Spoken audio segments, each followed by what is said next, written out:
Hi everyone, this is Tasneem. In this episode, we'll be talking about caring for our neighbors. Islam puts a great emphasis on our duty towards neighbors. Prophet Muhammad, peace be upon him, said Angel Jibreel continuously urged him to take care of his neighbors, so much so that he thought God would assign them a share in his inheritance. The Prophet said, Jibreel kept on recommending me to treat my neighbors kindly and politely, so that I thought that God would order me to make them my heirs. The significance of caring for neighbors reached the degree that loving goodness for one's neighbor is considered a part of faith under Islamic law. The Prophet said, "By the one in whose hands my soul is, no slave of God has true faith unless he likes for his neighbor what he likes for himself." The Prophet also said, "And whoever believes in God and the last day should serve his neighbor generously." The Quran also emphasizes our duties towards neighbors in chapter 4, verse 36, when it says, "Serve God and ascribe no partner to him. Do good to your parents, to near of kin, to orphans, and to the needy, and to the neighbor who is of kin, and to the neighbor who is a stranger, and to the companion by your side." An article published by the Zakat Foundation of America describes a Muslim's duty toward their neighbor, such as helping neighbors if they ask for help, including lending them money if they ask for a loan, not blocking their view by extending your house without their permission, and not harassing or harming them in any way. In fact, the Prophet strictly warned Muslims in various ways about harming their neighbor. He said, "By God, he is not a believer. By God, he is not a believer. By God, he is not a believer." It was asked, "Who, O Messenger of God?" He said, "One whose neighbor does not feel safe from his evil." A Muslim is also expected to visit and care for his or her neighbor, especially in times of need or distress. The Messenger said, "He who spends the night satiated while knowing that his next-door neighbor is hungry does not truly believe in me."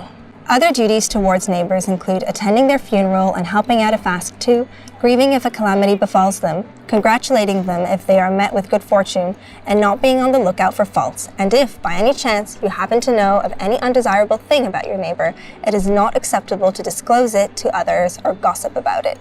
All of the above defines the duties of Muslims towards neighbors, regardless of their faith, ethnicity, sexual orientation, or cultural background.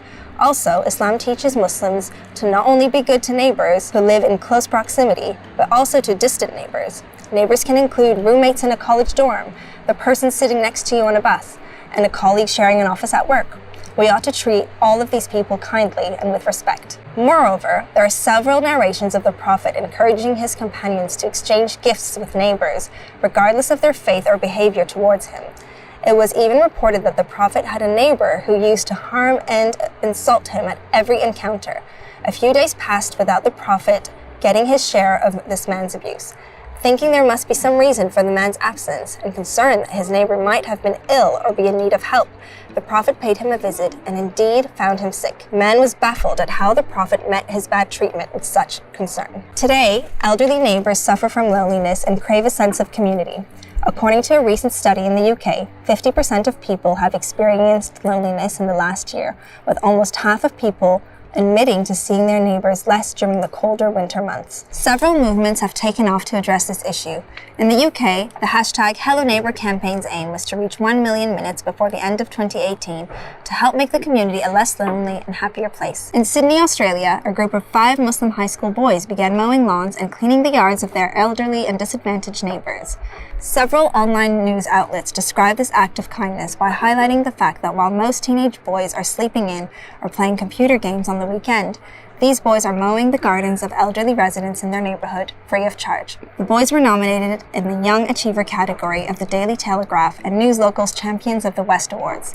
One of the boys said, "When we go around and do the gardening for free, people are just so happy and pleased to see us. It feels good to be giving back to the community like that." It is clear that the rights of neighbors are taken seriously in Islam, and that Muslim society places great emphasis on community cohesion. For All Humans encourages you to explore these teachings, make a positive difference, and connect with those who live in your neighborhood. If you liked what you saw, please remember to like, comment, share, and let us know what you think in the comment section below. See you all next time.